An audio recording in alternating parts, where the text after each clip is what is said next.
Family কার্ডটা হয়তো অনেকের আশঙ্কা থাকতে পারে যে এত টাকা পাবে কোথায়। তো এটা হলো প্রান্তিক মানুষকে একটা ক্যাপিটাল দেওয়া। আপনারা জানেন গ্রামীণ ব্যাংকের কথা। গ্রামীণ ব্যাংকে প্রথম শুরু করে ছোটো আকারে শুরু করেছিলেন ডক্টর ইউনূস, চিটাগাংয়ের জোবরা গ্রাম।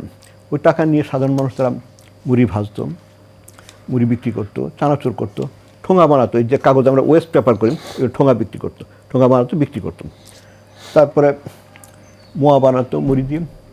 আমাদের গ্রামে তো দেখেছি, আমাদের বাড়ির সামনে একটা ব্রিজ আছে, বিকাল 3টা থেকে 8টা থেকে কতগুলি ছেলে বিক্রি করে ঝালমুড়ি, ফুচকা।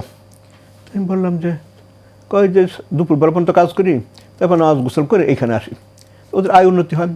এই প্রান্তিক মানুষের কাছে পৌঁছবার জন্য বিএনপি অনুমান করি যে এই কথাগুলি বলছে, ফ্যামিলি কার্ড বা এইসব। তাদেরকে আসলে ছোটোখাটো একটা এন্টারপ্রেনিয়ার বানানো হবে, যাতে তারা কোনো এনজিও থেকে লোন নেওয়ার প্রয়োজন না পড়ে, অথবা ভিক্ষা না করতে, সাহায্য যাতে না চায়, ডোনেশন না, চ্যারিটি না, তারা নিজের পায়ে দাঁড়াবে। এই আকাঙ্ক্ষাতেই হয়তো তারা এই কথাটা বলছে।